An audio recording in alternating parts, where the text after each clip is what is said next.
comme ça je couperai pour le replay.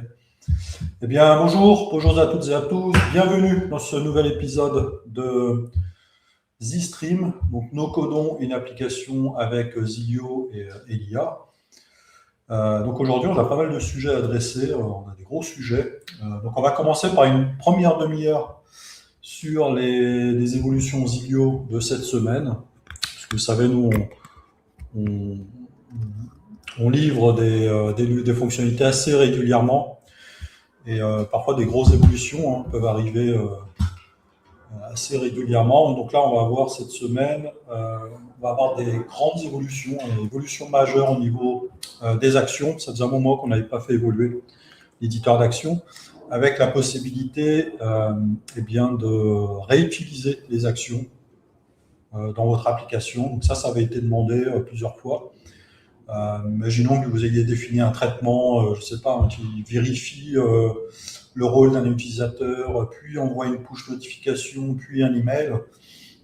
L'idée, ça va être de pouvoir réutiliser cette suite d'actions dans plusieurs boutons, dans plusieurs composants. Donc là, vous allez pouvoir le faire avec les actions réutilisables. Et puis, la deuxième fonctionnalité dont on va parler n'est pas encore sortie, mais va sortir certainement lundi.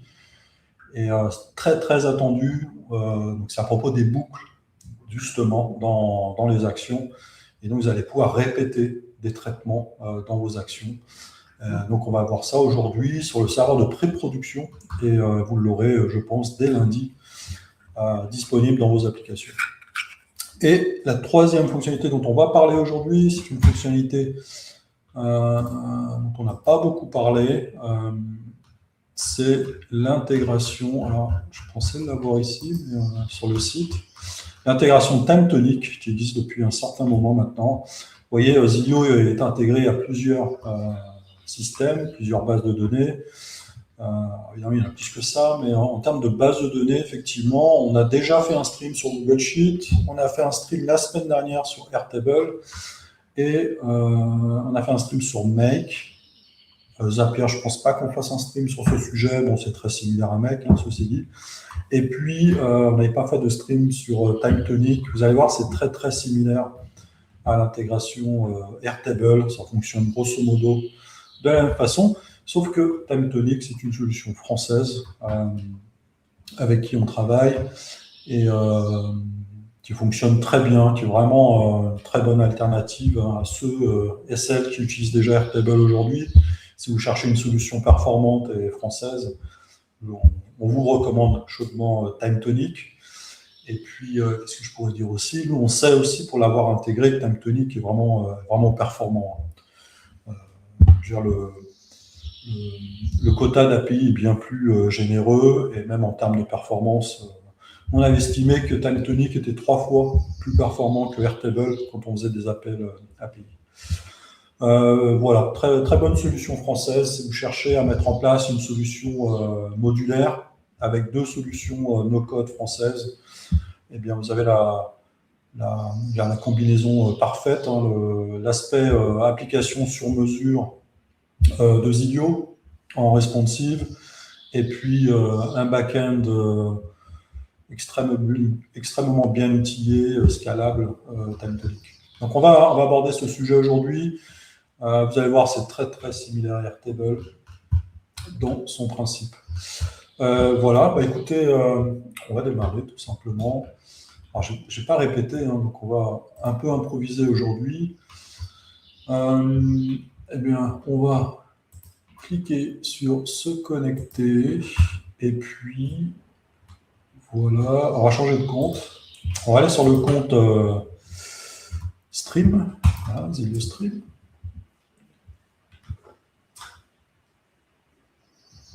Voilà, et on va parler d'actions réutilisables, qui sont appelées aussi actions partagées.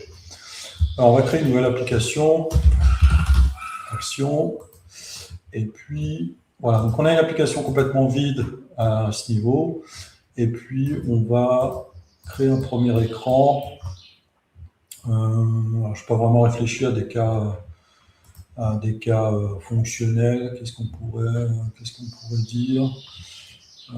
Bon, On va s'équiper de données. Donc, on va drag dropper une table produit, une table producteur. Allez. Normalement, vous êtes familier avec. Hein, ce sont des tables d'exemple prêtes à l'emploi avec vous voyez, des données, des images. Donc, c'est vraiment très, très bien pour prototyper assez rapidement. Si vous avez besoin de prototyper une app, vous pouvez vous appuyer sur ces tables. Ça peut être des produits, ça peut être des services, peu importe. Mais vous pouvez renommer, hein, évidemment, la table. Vous pouvez renommer n'importe quelle colonne et puis en ajouter. Et ça peut être un bon point de départ pour prototyper quelque chose. Et puis, on va illustrer un petit peu. Hein. Donc, je vais créer, on va dire, une grille de produits. Non, je n'ai pas bien choisi au final. J'aurais dû choisir un carrousel. Voilà. Parce que la hauteur est limitée, je vais pouvoir mettre un bouton juste en dessous. Ici. Voilà, c'est parti. D'ailleurs, remarquez que... voilà, je vais vous montrer après. Donc ici, j'ai un bouton. Imaginons que ce soit un bouton, je ne sais pas moi, alerter sur le stock. Voilà. Sur le stock avec un haut. Et puis, n'importe quoi, alerter sur le stock. Voilà. Donc n'hésitez pas à dire bonjour sur le chat.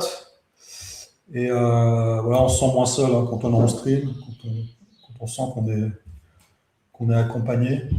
Et puis n'hésitez pas à poser des questions. Donc aujourd'hui, on va dans un premier temps parler d'actions partagées. Et donc ici, on a toujours ce bouton, vous voyez cette option action avec l'éditeur d'action. Rien de nouveau. Et donc je vais afficher une notification ici. Attention, le stock est épuisé. Voilà. Et imaginons qu'on souhaite envoyer un email. On va taper mail. Voilà. J'ai raté. Mail. Voilà. Et puis, vraiment pour les besoins de la démo, hein, on va faire, je sais pas, qu'est-ce qu'on pourrait faire? Voilà, un retour accueil. Peu importe. Voilà. Retour accueil. Vous voyez, donc j'ai un enchaînement de 3 actions ici. Voilà, je vais le désigner comme le premier écran, et puis on va aller dans simulation. Voilà. Okay. L'intégration Gmail n'est pas activée, donc ça c'est normal. On va aller ici. Voilà. Alors comme je ne vais pas aller jusqu'au bout, de toute façon, on va avoir une erreur. Ok. Voilà. Qu'est-ce qu'on nous dit maintenant? Voilà. Donc en fait, on essaie d'envoyer un email vide, hein, donc c'est pour ça que ça.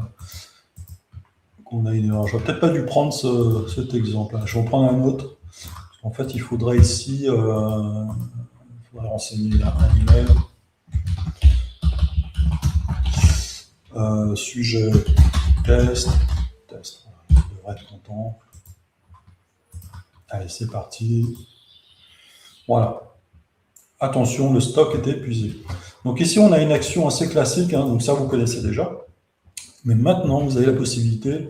Imaginons ici que dans un deuxième écran de détail, j'aurais pas dû faire ça, j'aurais dû demander un écran de détail. Alors je vais un peu vite parce que normalement vous savez hein, comment ça fonctionne.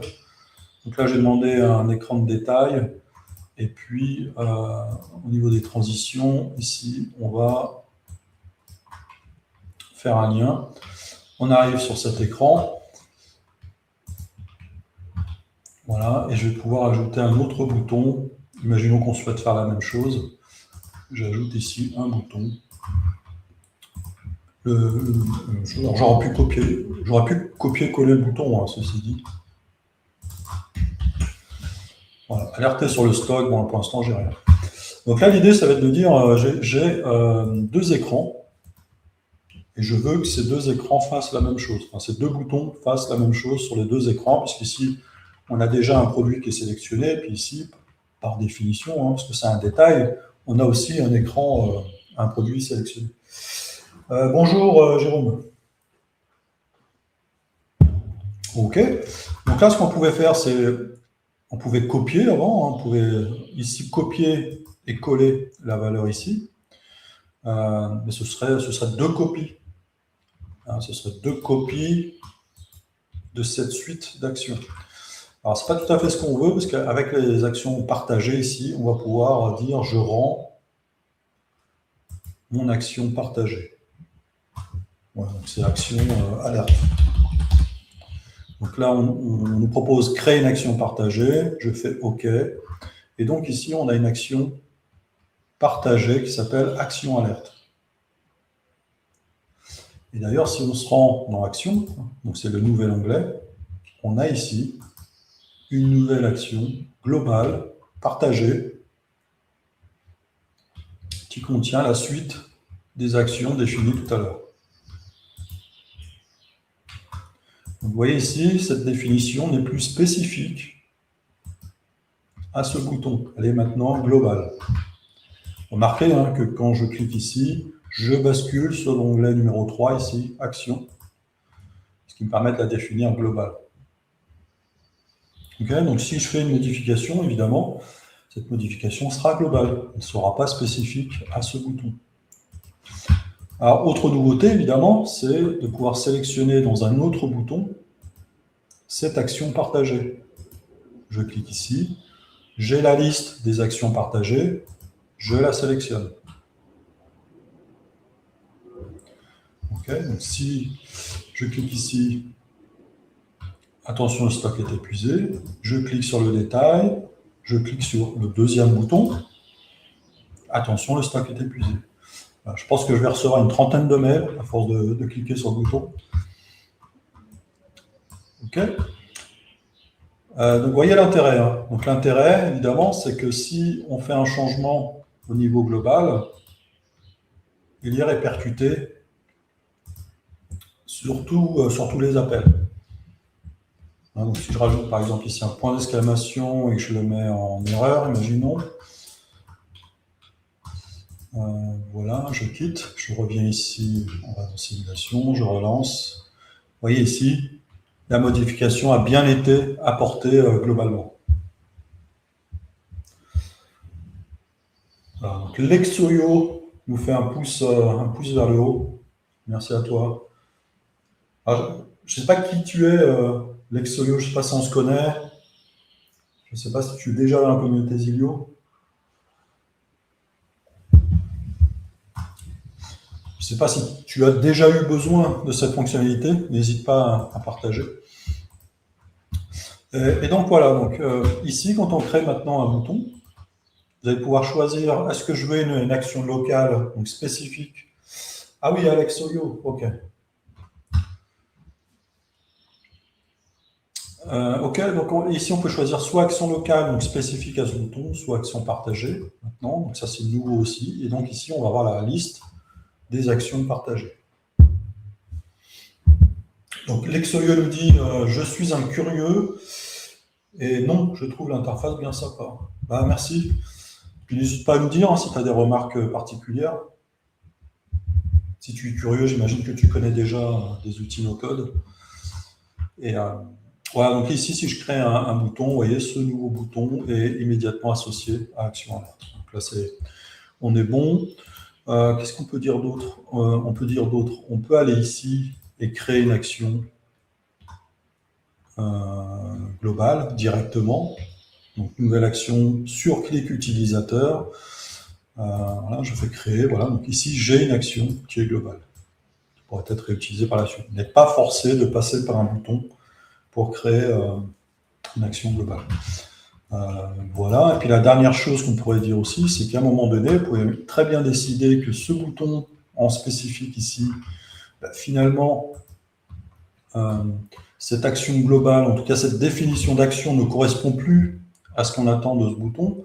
On attend quelque chose d'un peu plus spécifique. Dans ce cas-là, vous allez pouvoir dire, indiquer ici qu'on va se détacher de l'action globale, et donc on va la rendre locale. Donc, on a un petit message d'avertissement. Et on se retrouve avec une copie de l'action globale au moment où vous effectuez l'action de détacher. Et donc là, par exemple, je peux supprimer aller à l'accueil. Voilà, vous voyez, ici, je n'ai que 2 actions au lieu des 3 actions ici. Voilà. Je pense que j'ai fait le tour, hein. Alors, certains auraient aussi noté que dans cet éditeur, maintenant, on peut créer effectivement une action suite à un clic utilisateur. Donc, on est sur une action locale dans votre application. Eh bien, bientôt, on va pouvoir lancer des actions planifiées ou via des webhooks. Et puis le quatrième, on pourrait dire ici dans cette liste, ce sera de déclencher suite à une modification dans une table. Donc ça, on va le rajouter aussi. Et ça, en fait, pour ceux et celles qui connaissent le no-code, qui sont assez familiers, on le retrouve dans pas mal d'outils. Là, on va parler d'automatisation, puisqu'on va lancer des suites d'actions. Une suite d'actions, on va dire suite, je répète le même mot, mais dans un contexte différent. Donc une suite d'actions suite à un déclencheur, qui ne serait plus forcément un clic, mais aussi un déclencheur soit planifié, soit via un webhook, soit via un événement base de données. Et donc là, on parle d'automatisation. Donc c'est pour ça que cet onglet s'appelle Actions pour le moment, parce qu'il ne supporte que les actions qu'on connaît, que vous connaissez aujourd'hui. Mais bientôt, cet onglet va s'appeler Automatisation. Donc on est vraiment sur les prémices, on est vraiment sur les débuts de la fonctionnalité d'automatisation qui va arriver sous peu. Voilà, et du coup, dans cette liste, vous allez retrouver à la fois des actions suite aux clics, c'est pour ça qu'on a une icône ici différente, ou des actions planifiées via le webhook, etc. Donc voilà, ici on aura une liste d'automatisation. Donc on va renommer dans l'outil, on écrira créer une automatisation, ici ça s'appellera automatisation, etc. Voilà, qu'est-ce que vous en pensez? Donc ça c'est disponible depuis lundi. Lundi ou mardi, je ne sais plus. Donc ça a été annoncé en fait dans le stream. Bon, c'était mardi. Grosse annonce aujourd'hui, des actions réutilisables. Voilà, donc au passage, je vous invite, si vous êtes intéressé par Zilio, vous avez une app ou plusieurs apps à mettre en place. N'hésitez pas à rejoindre le Slack de Zilio, vous allez retrouver toutes les informations récentes, vous allez pouvoir partager vos créations, vous allez pouvoir poser des questions, vous allez pouvoir faire des demandes d'évolution, puisque Zilio est français, donc vous pouvez vous adresser à nous. Et voilà, donc je vous invite à nous rejoindre.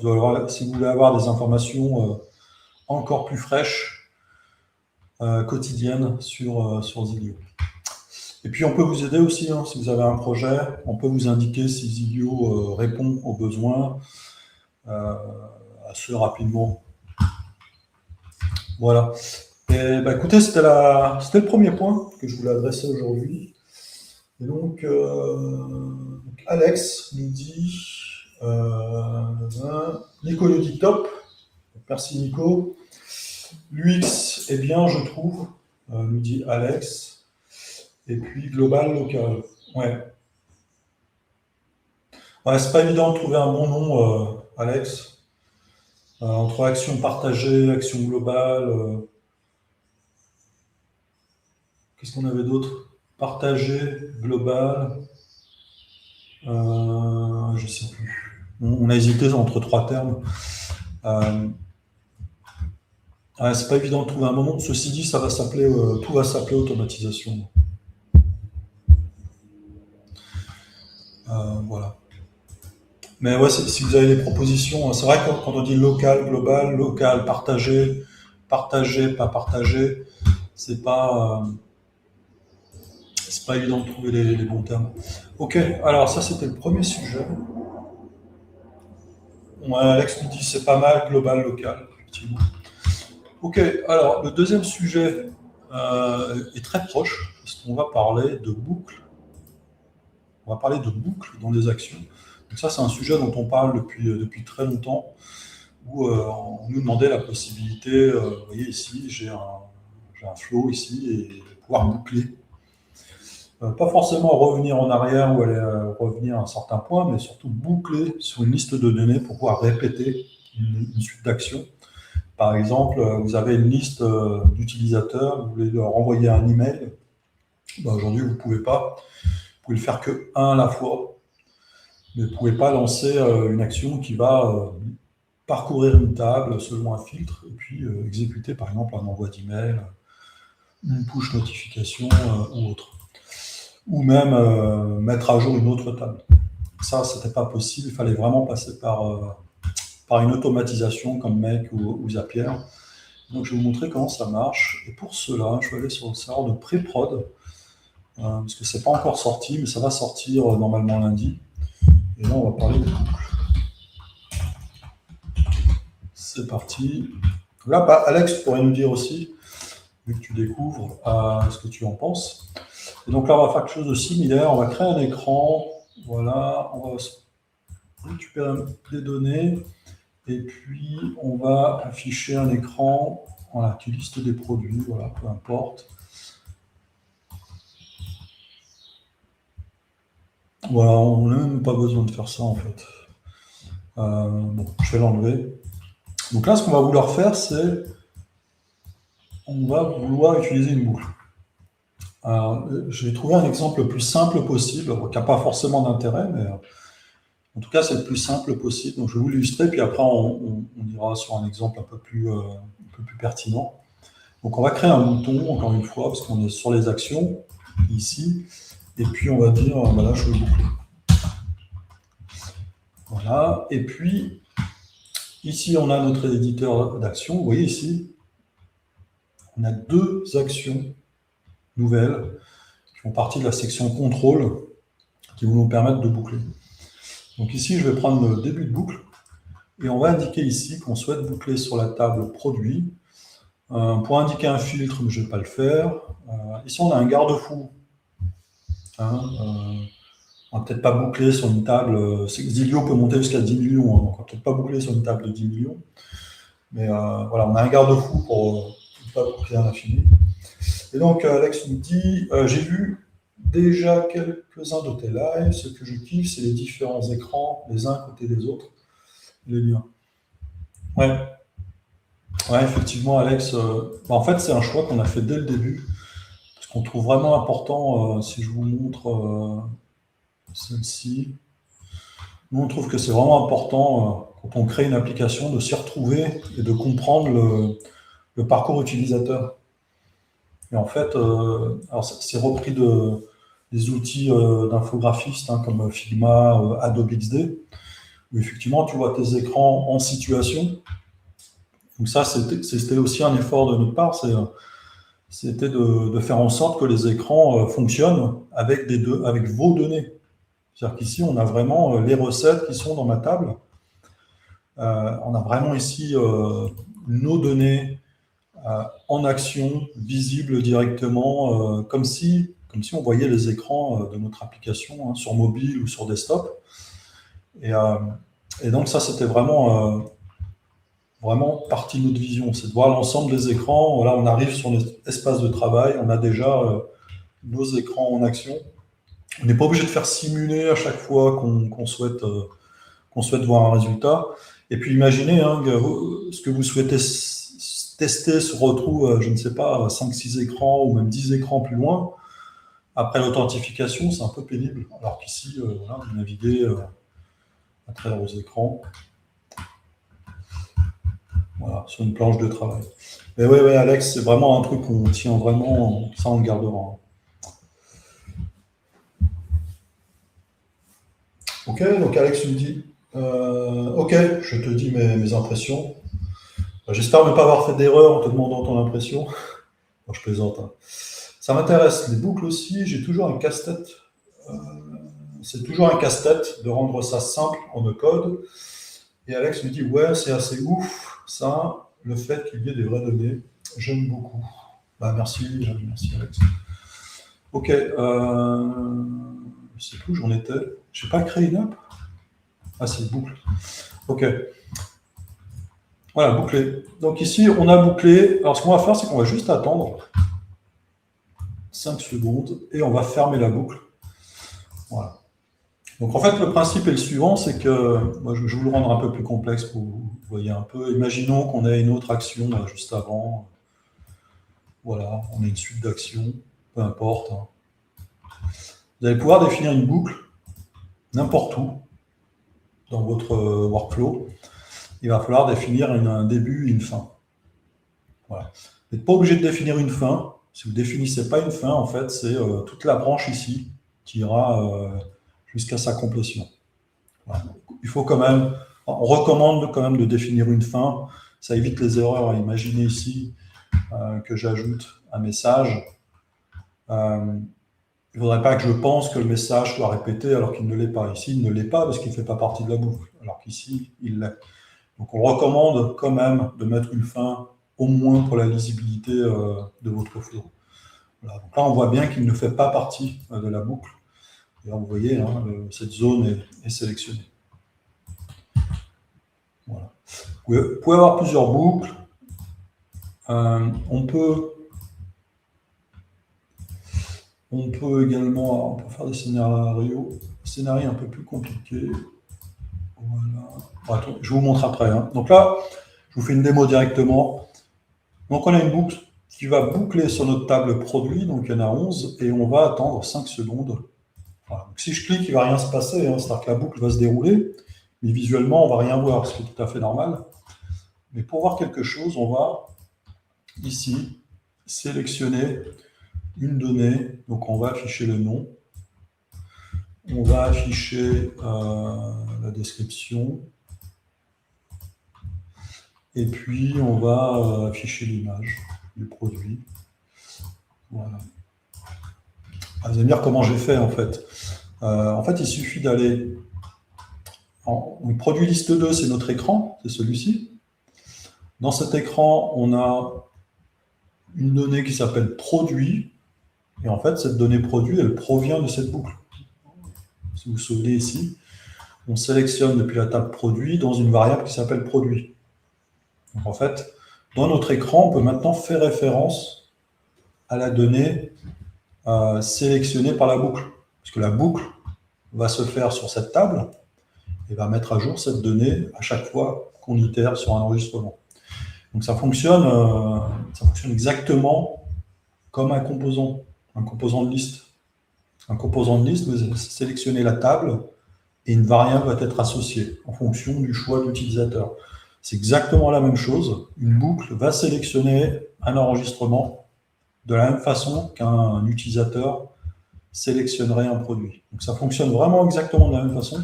C'est ce qui me permet ici d'afficher un détail. Donc en fait, c'est un écran de détail, hein.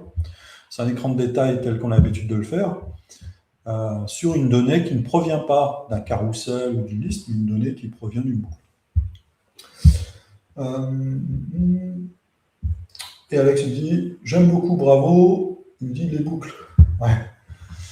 Vous allez voir ça, c'est plutôt simple, hein. Donc la boucle nous a sélectionné une donnée, et donc la donnée est directement disponible. Donc si on simule, je clique, et là si on attend 5 secondes, ça devrait se rafraîchir. Vous voyez, donc là on a une boucle. Donc là on ne fait rien, puisqu'on ne fait qu'attendre. Et le fait d'avoir lancé la boucle met à jour la donnée de sélection. Vous voyez, c'est assez puissant, hein. C'est-à-dire que là, à tout moment, dans mon écran, j'ai les données qui bouclent. Voilà, donc ça peut être voulu, hein. Pourquoi pas, hein. Vous voulez afficher des produits en promotion en boucle. Vous pouvez créer une table marketing, une table promotion, peu importe. Mais en tout cas, l'idée, voilà, c'est d'avoir la boucle ici qui va parcourir une table. Voilà. Donc, on peut faire quelque chose de plus utile, hein. Évidemment, on pourrait créer une ligne. C'est-à-dire qu'ici, on pourrait vouloir, je ne sais pas, parcourir une liste de commandes, d'achats, et puis créer une ligne sur les, je sais pas, sur les commandes validées ou créer une ligne sur les livraisons. À partir du moment où une commande est validée, vous créez une ligne qui correspond à chaque ligne de commande dans une, je sais pas, dans une livraison, quelque chose comme ça. En fait, on pourrait imaginer tout besoin fonctionnel où vous pourriez avoir besoin de mettre à jour une donnée ou créer une donnée. Donc là, on pourrait effectivement créer une ligne par ligne. On pourrait supprimer, imaginons, hein, vous créez un bouton, vous voulez supprimer des enregistrements, je ne sais pas, vous avez créé une table panier, et puis au moment de la validation, vous dites, finalement, on n'a plus besoin du panier, donc je vais parcourir les lignes du panier, je vais supprimer les lignes du panier. Vous pourriez vouloir mettre à jour chaque enregistrement, donc là, vous allez utiliser mettre à jour sélection. Voilà, vous allez indiquer ici la sélection et indiquer quel champ vous souhaitez mettre à jour. Donc là, vous pourriez par exemple vouloir diminuer le niveau de stock. Voilà. Je crois qu'il y a des milliers d'exemples. Hein. Et parmi toutes les actions, je ne sais pas combien on a, là, mais vous pourriez décider. Vous pourriez décider ici d'envoyer une push notification. Vous pouvez parcourir une table utilisateur et envoyer des push notifications spécifiques. On parlait de panier tout à l'heure. On pourrait évidemment, c'est le sujet le plus courant, hein, c'est de parcourir une liste d'utilisateurs et envoyer un message pour faire des relances. Ça, vous pouvez le faire maintenant grâce au loop, aux boucles. Et puis, étant donné que vous avez un filtre ici, vous pouvez parcourir les utilisateurs qui ne sont pas, qui sont pas authentifiés depuis un certain temps, ou qui n'ont pas validé leur compte, ou je ne sais quoi. Vous avez ainsi un filtre multicritère. Qu'est-ce qu'on pourrait imaginer d'autre? On peut évidemment faire des appels REST à un système. On pourrait faire appel à l'IA, pourquoi pas, pour aller chercher une information ou générer une information supplémentaire. On peut appeler de l'automation, pourquoi pas. Après, on a les opérations SaaS qui sont également possibles. Vous voyez, en combinant les boucles et certaines des actions ici, on peut arriver à nos fins, sachant que la plupart des demandes, je dirais que 90% des demandes, c'était mettre à jour ma table, donc mettre à jour sélection et envoyer des SMS et emails. Voilà, c'est vraiment 90% des besoins qu'on nous a exprimés. Donc on couvre largement. Voilà. Sachant que ça peut être plus compliqué. On pourrait très bien mettre ici un point de décision et dire mais si l'utilisateur a tel profil, ou je ne sais pas, là c'est des produits, donc on pourrait dire si le stock a atteint tel niveau, alors je vais en haut pour mettre à jour une sélection, mais peut-être un autre champ et une autre valeur. Peut-être que je vais afficher un message particulier, et puis peut-être que je vais envoyer une push notification à l'admin sur ce produit en particulier. Voilà. Et en bonne pratique, comme on l'a dit tout à l'heure, on ferme. Vous voyez ici, on a une boucle avec plusieurs branches. Donc ça, c'est possible aussi. Donc on commence ici, on va soit en haut, soit en bas. Si on a été en bas, on revient ici. On peut aller en haut et on revient ici. Alors Nico nous dit, je pense que certains workflows N8N vont revenir dans Zilio. Ah ouais, ça débloque pas mal de situations. C'est vrai que on vous recommandait, pas plus tard que la semaine dernière, d'utiliser Make pour faire des boucles. C'est un peu dommage parce qu'il faut utiliser un autre outil déjà. Et puis après, dans Make, il faut faire des appels API, lister la table, et refaire des appels API pour mettre à jour dans Zilio. Alors qu'ici, vous pouvez tout faire dans Zilio directement. Nico nous dit, mais pas tout, notamment ceux qui nécessitent des boucles dans des boucles. Ouais. Alors ça, on peut le faire. On peut le faire. On s'est limité à un niveau de boucle, parce qu'en fait, on souhaite recueillir vos retours avant d'aller plus loin. Et ça, on sait le faire. Le code est là, on l'a juste désactivé. C'est une pile, en fait. Donc là, on a limité la pile à un seul niveau. Voilà. On souhaite vos retours avant d'aller plus loin. Parce qu'après, quand on fait des boucles dans des boucles, on essaie de poser des questions, pas trop sur le plan exécution des actions, mais surtout sur le plan visuel. Comment on fait figurer une boucle dans une boucle. Vous voyez, si on réutilise la même couleur, c'est pas très clair. Donc voilà. Voilà. Qu'est-ce que vous en pensez? Nico me dit bravo, c'est top. Avant que je pose la question, donc merci Nico. Ouais, puis je pense que ça présente bien, hein. C'est plutôt sympa. C'est marrant, moi j'avais pensé à un autre système, mais l'infographiste il nous a maquetté. En fait, quand il a maquetté cet écran avec cette forme, parce qu'en fait, c'est vrai qu'on a des formes ici, hein, vous voyez, on a des cercles, des losanges, et en fait, quand il nous a maquetté ça, bah oui, on a dit, bah oui, c'est évident, c'est ça qu'il fallait faire, hein. Là, on a vraiment un début, une fin. Et, puis, ce cheminement-là, je crois que Mec a quelque chose de similaire, hein. D'ailleurs, vous remarquerez que ça ressemble à Mec, hein. Et on s'est inspiré de Mec, hein, pour être honnête, hein. Ça fonctionne très bien, hein. C'est un très bon outil, hein. Voilà. Alors, Mec, plus compliqué, parce qu'on. Alors, je ne sais plus comment ça s'appelle. Le premier, comment ça s'appelle, mais le dernier s'appelle agrégateur. Et il permet de faire des opérations d'agrégation. Peut-être qu'on le fera aussi un certain temps où, à l'issue d'une boucle, vous souhaitez agréger vos données, je sais pas, compter le nombre d'enregistrements. Je dis ça, mais en fait, je ne sais pas trop ce qu'on peut faire, mais agréger. Agréger. Ouais, en fait, agréger, c'est par exemple agréger de l'information telle qu'on le fait en fait, hein, dans les formules. Si je vous montre ici formule, on a des opérations dans données d'agrégation.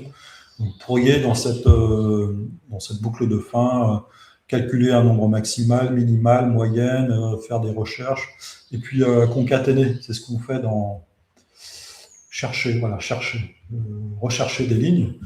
Vous pourriez très bien, à l'issue de cette boucle, retourner tous les enregistrements qui ont été processés avec une virgule. Et les afficher, ou les enregistrer, ou envoyer par email. Voilà, agrégager, c'est en fait mettre à plat une liste. Ok, on y est. Troisième sujet, thème tonique, parce que là, je vois qu'il ne me reste que 20 minutes pour adresser thème tonique. En tout cas, je vois que vos retours sont assez positifs. Et Alex me dit, pareil, je trouve ça très bien fait. Et Nico me dit, je dois vous laisser, je finirai en replay. Ok. Ok, Nico. À plus.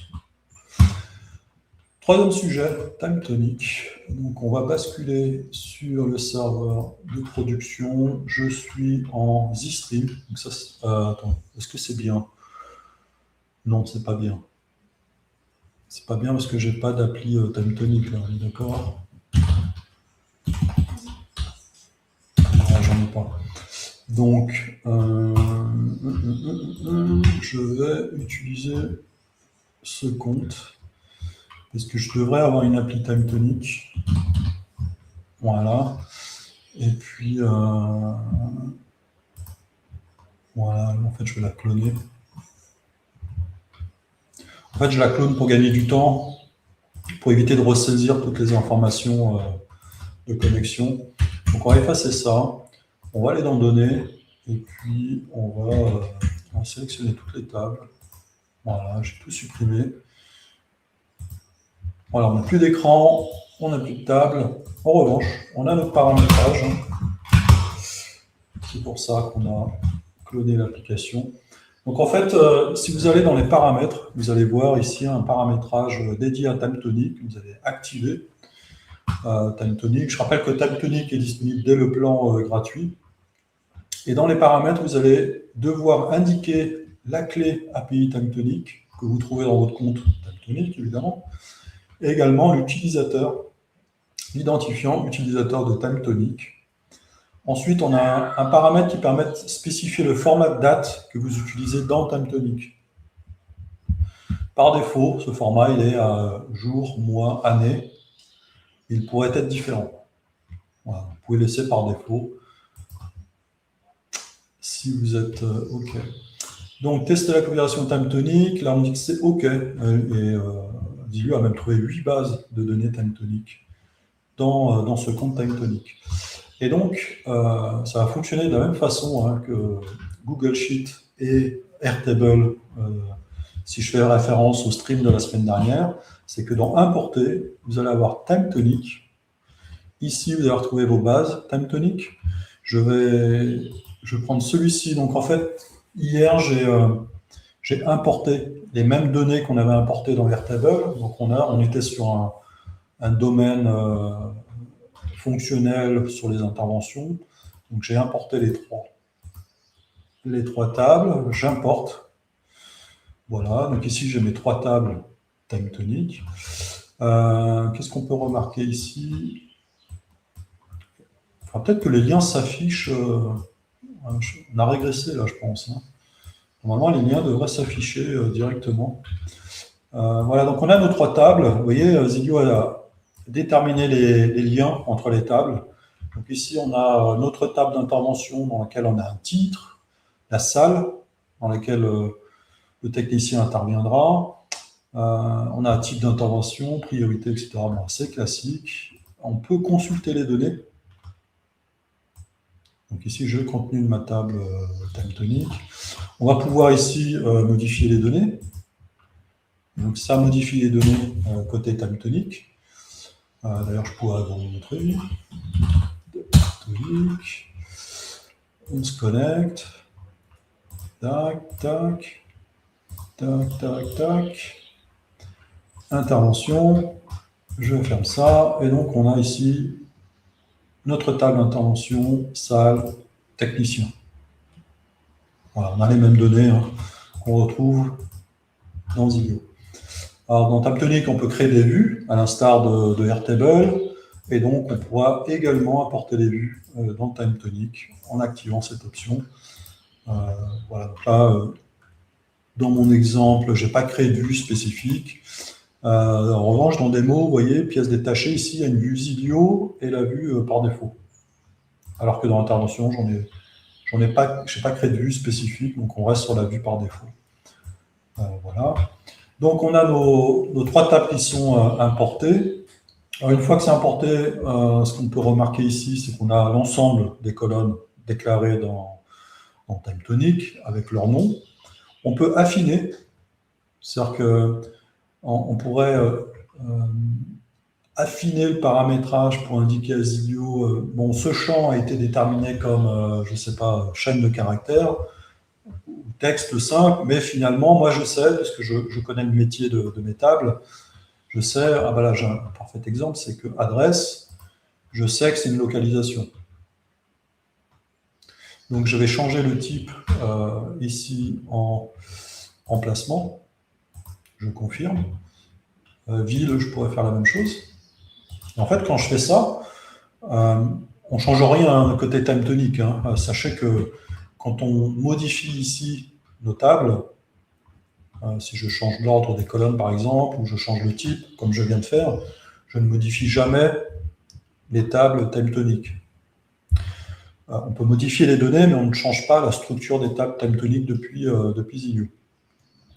En revanche, on peut affiner, donc effectivement, ici, le type emplacement est connu de Zilio, mais n'est pas connu forcément de TimeTonic. Je ne sais pas s'il y a un type emplacement dans TimeTonic, mais en tout cas, ce n'est pas le but recherché ici. Et donc, le fait de renseigner ici et d'affiner les types va vous permettre de simplifier la création de vos écrans, parce que lorsque vous allez demander un écran de détail sur cette table, Zilio va immédiatement vous proposer une carte pour les champs emplacement.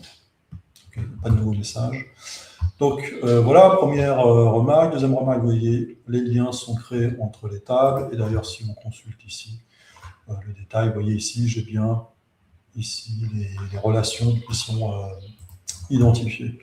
Qu'est-ce qu'on peut dire d'autre? On peut dire aussi que Zilio identifie les colonnes lecture seule. Vous voyez, updates created on, qui sont des colonnes un peu techniques, hein, créées par TimeTonic, sont en lecture seule. Donc Zilio sait qu'on ne pourra pas écrire dans ces colonnes. Donc, pas besoin, lorsque vous créez des écrans, lorsque vous créez des actions, mais pas besoin d'indiquer, attention, je ne veux pas écrire dans ces colonnes, Zilio s'en charge automatiquement. Voilà. C'est la même chose avec toutes les colonnes, je dirais, dynamiques. Si vous créez une colonne insérée à droite, si je crée une colonne dynamique, voilà, via une formule, donc là on a une colonne dont le résultat n'est pas connu à l'avance, hein, c'est pas statique, hein, c'est lié à une formule qui peut se faire soit sur d'autres colonnes, soit sur d'autres éléments plus dynamiques, hein, je ne sais pas, comme la date du jour ou la joie géolocalisation, par exemple. Donc, vous voyez, le résultat est complètement dynamique. Il doit être calculé en temps réel. Donc, quand c'est une formule, la valeur de la formule provient de TimeTonic. Elle ne peut pas provenir de Zilio. Elle ne peut pas être évidemment éditée par l'utilisateur. Et donc, Zilio va l'identifier et va vous notifier ici via ce petit cadenas en disant attention, cette colonne n'est pas éditable. Voilà. Autre sujet, je vais un peu casser ma table. Si je rajoute une colonne, imaginons ici, je fais insérer à droite, je fais une nouvelle colonne, nombre, peu importe, je fais insérer. Donc ici, je devrais avoir...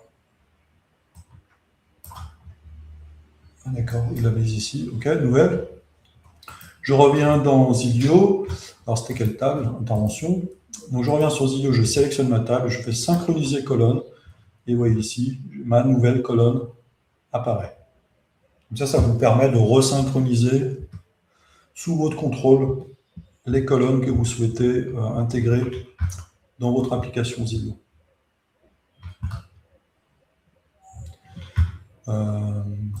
Voilà, alors je réfléchis, hein, parce qu'il y a pas mal de petits sujets, même si je ne démontre pas tout, hein, parce qu'au final, le principal message, en fait, c'est que vous allez pouvoir utiliser ces tables comme toute table habituelle. Donc si je fais écran liste, ici on propose des tables. J'aurais dû enlever CSV hein, du titre, c'est pas terrible. C'est parce que j'ai laissé CSV dans TimeTonic ici, j'aurais dû renommer. C'est pas grave. Donc ici j'ai mon composant intervention et effectivement, alors l'image n'a pas été, j'aurais dû affiner. Où est l'image? Intervention, il n'y en a pas. Technicien photo, voilà, la photo a été bien déterminée. Attachement, effectivement. Je ne l'ai pas renommé ça. Ok. Ça devrait être salle. Ah, effectivement, ça s'appelle attachement. Bon, c'est pas grave. Ok, donc là je l'ai aidé, je lui ai indiqué que c'était une image. Et en fait, c'est pour ça que ici, Zilio n'a pas associé directement l'image. Maintenant que je l'ai fait, maintenant que je l'ai associé, on va recommencer. Et je ne sais plus ce que je voulais prendre. Intervention. Non, mais intervention, il n'y a pas d'image. C'était salle, il n'y avait pas d'image. Voilà. Donc, vous voyez ici, on a un composant classique, hein, comme si j'avais sélectionné une table Zilio. Voilà. Ici, on a nos... Ouais, j'aurais vraiment dû enlever le CSV. Bon, c'est dommage. J'ai plus le temps.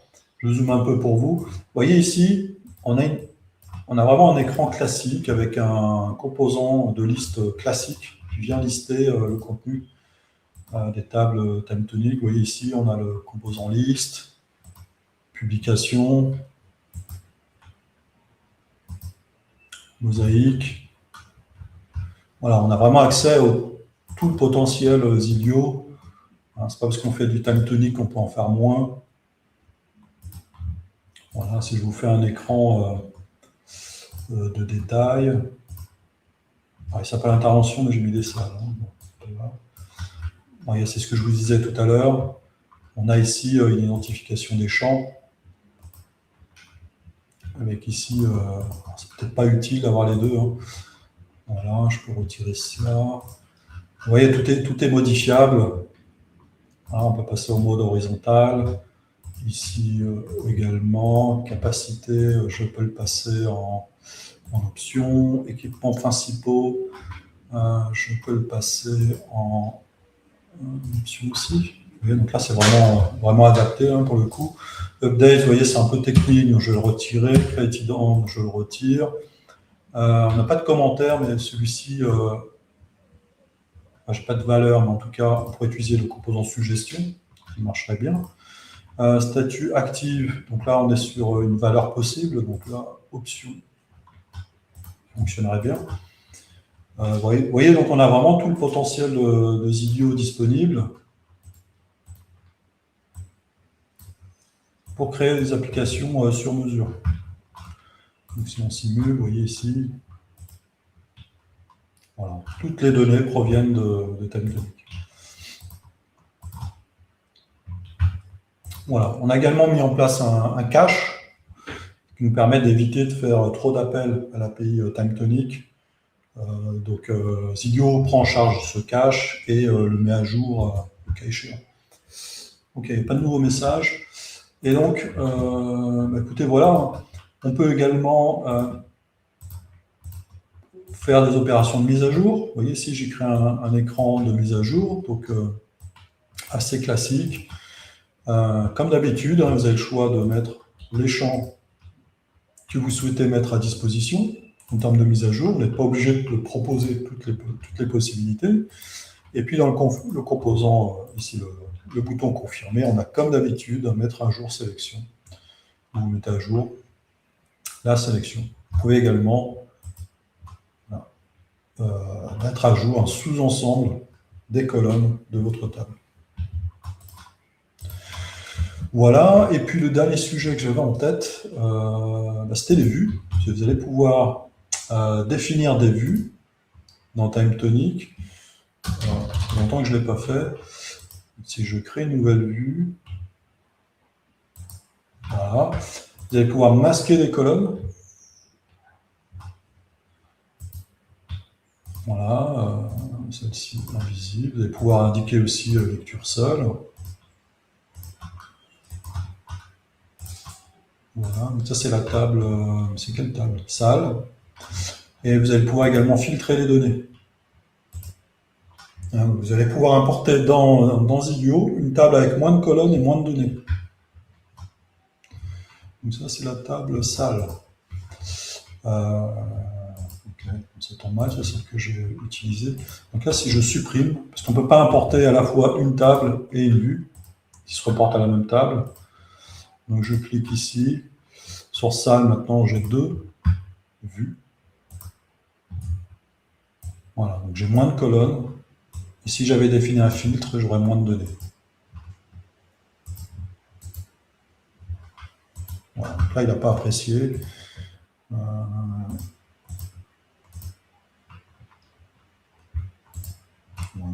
et puis... Ah oui, mais j'ai plus l'image. Ah, c'est pour ça. L'image est cachée. Ouais, j'aurais peut-être pas dû le faire au hasard. Donc du coup, on va passer en mode liste. Voilà. Voilà. C'est ce qu'on pouvait dire sur l'intégration TimeTonic. Voilà, donc vous pouvez utiliser TimeTonic en tant que de back-end, gestion de vos données et gestion de vos documents. Parce que TimeTonic est très riche hein, dans la gestion des données à haute échelle, avec beaucoup d'automatisation. Je sais qu'ils ont intégré beaucoup d'IA également dans leurs solutions, notamment une IA privée. Donc c'est vraiment un excellent choix back-end si vous avez beaucoup de manipulation de documents, génération de documents, de signatures, etc. Que vous pouvez compléter avec la solution Zilio qui vous permet de créer des applications vraiment très souples, très sur mesure, très agiles, comme on peut le voir ici, très responsive, multi-utilisateur. Voilà. Écoutez, c'est tout ce qu'on pouvait dire sur l'intégration TimeTonic, il me semble. Je regarde s'il y a des messages. Ah oui, Alex me dit aussi, je dois vous laisser aussi. Merci Alex. À bientôt aussi. Le Code Week. Ça, je ne sais pas encore. OK. Écoutez, en attendant, je vous propose de nous rejoindre sur le Slack de Zilio. Vous allez avoir des informations assez fraîches, très régulièrement. Ici, vous avez ici des questions, ici, qui peuvent être aussi des demandes d'évolution. Vous avez ici idées d'évolution. On partage des idées intéressantes à intégrer dans le produit. Donc, c'est ce qui génère souvent des tickets, des nouveaux tickets dans Zilio. Voilà, enfin, je vous invite à rejoindre ici également, évidemment, la section ou le canal Zilio chez No Code France. Alors aujourd'hui, on n'a pas parlé d'IA, mais vous savez, on travaille beaucoup sur l'IA aussi dans Zilio. Remarquez aussi, dès le site web, vous avez ici générateur d'application. Vous tapez un prompt et on va utiliser l'IA pour générer une application. Et en fait, si vous faites tester mon idée à l'aide d'un prompt, l'IA va générer une application et au bout de quelques secondes, vous basculez dans l'éditeur Zilio que je vous ai montré avec une application générée par l'IA. Et donc, pour nous rejoindre, vous pouvez aller ici, depuis le site zilio.fr ou zilio.com. Vous allez tout en bas, vous avez le lien Slack. Et également, je vous invite, pour ceux et celles qui souhaitent découvrir Zilio, le mieux c'est de démarrer depuis le début, depuis les tout premiers streams. C'est pas là, vidéo. Ouais, voilà. Depuis les premiers streams, voilà. Alors, je ne vous dis pas qu'il faut regarder tous les streams pour comprendre Zilio, évidemment, mais en tout cas, je crois que les 2 premiers streams permettent vraiment de comprendre les bases de Zilio, parce que vous avez création d'une app, liste de produits, authentification avec navigation. Là, vous avez vraiment les principales fonctionnalités de base de Zilio qui vous permettent de commencer. Et puis après, vous pouvez, au choix, en fonction de vos besoins, vous pouvez ici suivre l'un ou plusieurs des streams en fonction de vos besoins. Vous voyez, il y a vraiment de tout. On a de la mise à jour d'informations, on a les containers qui permettent d'agencer vos composants. Ça, c'est extrêmement puissant. On peut mettre des containers dans des containers, vous voyez. On a les push notifications, on a la monétisation via Stripe, on a abonnement, les paiements, les achats. On a parlé d'intégration un peu plus technique avec Xano, les API REST, les permissions, donc ça c'est important en termes de sécurité sur vos tables. Et puis qu'est-ce qu'on a? On a des choses un peu plus spécifiques, le QR code, signature, le scan de code barre, le mode offline. Voilà, vous voyez, il y a énormément de sujets. Il y a l'analytics qui est extrêmement puissante maintenant. On a vraiment fait évoluer il y a quelques mois. On a de l'IA également. Donc, pour ceux et celles qui sont intéressés par l'IA, ici on a un stream, on a expérimenté l'IA. Voilà, on a amélioré l'IA encore cette semaine avec le support de nouveaux composants et de nouvelles possibilités. C'est assez bluffant, les résultats commencent vraiment à être assez bluffants. C'est impressionnant.